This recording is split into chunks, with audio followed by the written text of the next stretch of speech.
নওগাঁর মধ্যে সবথেকে ভালো মানের হোমমেড ফ্রেশ কেক আপনারা কোথায় পাবেন? আজকের ভিডিওতে আপনাদের সাথে সেটাই শেয়ার করব। সো স্কিপ না করে পুরো ভিডিও দেখার অনুরোধ করছি। হ্যালো এভরিওয়ান, আসসালামু আলাইকুম। সবাই কেমন আছেন? আশা করছি ভালো আছেন। আজকে আমি নীলপরি হয়ে আপনাদের সামনে চলে আসছি নওগাঁর সবথেকে ভালো মানের হোমমেড কেকের রিভিউ শেয়ার করতে। সো আপনারা যারা নওগাঁর মধ্যে সবথেকে ভালো মানের কেক এবং সুন্দর সুন্দর ডিজাইনের কেক আপনারা যারা অর্ডার করতে চাচ্ছেন, তাদের জন্য মেইনলি আজকের এই ভিডিওটা। আমি কিন্তু 2022-23 সাল থেকে আপুর কাছে কেক অর্ডার করি, আর তাকে আমি যেই ডিজাইনটা দিই সে সেই ডিজাইনটাই আমাকে সবসময় বানিয়ে দিত।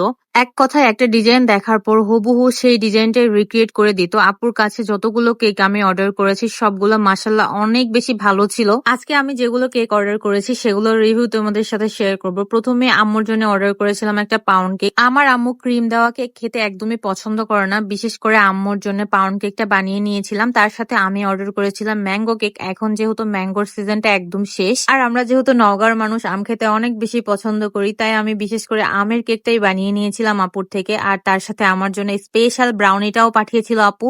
এই ম্যাঙ্গো কেকটা দেখে আমার এত পরিমাণ ভালো লেগেছে, কারণ পুরোটাই ম্যাঙ্গো দিয়ে ফিলিং করা ছিল। পুরে ছিল একদম ম্যাঙ্গো পার্ক, আর ভিতরে ছিল প্রত্যেকটা লেয়ারে ম্যাঙ্গো। ম্যাঙ্গো ইমালশন দিলেই যে একটা ম্যাঙ্গো কেক হয়ে যায় এমনটা না, এটা কিন্তু রিয়েল ম্যাঙ্গো দিয়েই তৈরি করা ছিল। খুবই মজা ছিল কেকটা। এই কেকের প্রত্যেকটা লেয়ারে কিন্তু ম্যাঙ্গো কিউব করে দেওয়া ছিল, আর এত মজা লাগছিল, মুখে দিতেই যেন মিলিয়ে যাচ্ছিল। কেকটা এত বেশি সফট ছিল। আমার আম্মু ক্রিম দেওয়া কেক খেতে একদমই পছন্দ করে না, কিন্তু এই কেকটা আম্মু খাওয়ার পরে আম্মু অনেস্ট রিভিউ দিয়েছে আম্মুর কাছে নাকি খুবই বেশি ভালো লেগেছে। তার সাথে আমার নানির কাছেও অনেক বেশি মজা লেগেছে। আমার বাসায় এত প্রোগ্রাম হয়, এত কেক আসে, তারা কখনো একটাও কেক মুখে তুলে না, কিন্তু এই কেক খাওয়ার পরে তারা একদম আপুর ফ্যান হয়ে গেছে। এত বেশি প্রশংসা করছিল যেটা আমি বলে শেষ করতে পারবো না। যদি আমি ভিডিওতে নিতাম তাহলে আমি তোমাদেরকে দেখাতে পারতাম যে এই কেকটা তাদের কাছে কতটা ভালো লেগেছে। দেখো আমি কিন্তু অর্ধেক শেষ করে ফেলছি, কারণ এতটা ভালো লাগছে আমার কাছেও। আমি কিন্তু প্রায় অর্ধেকই খেয়ে ফেলছি। এরপর আমার পছন্দের ব্রাউনি আমি তোমাদের সাথে শেয়ার করব। ব্রাউনিটা এত পরিমাণ মজা ছিল, লিটারেলি আমার এখন আবার খেতে ইচ্ছে করছে। এই ব্রাউনিতে এত পরিমাণ চকলেট চিপস দেওয়া ছিল যেটা আমি তোমাদেরকে বুঝাতে পারবো না, আর এত বেশি মজা ছিল যেটা আমি রাতের বেলায় শেষ করে ফেলছি।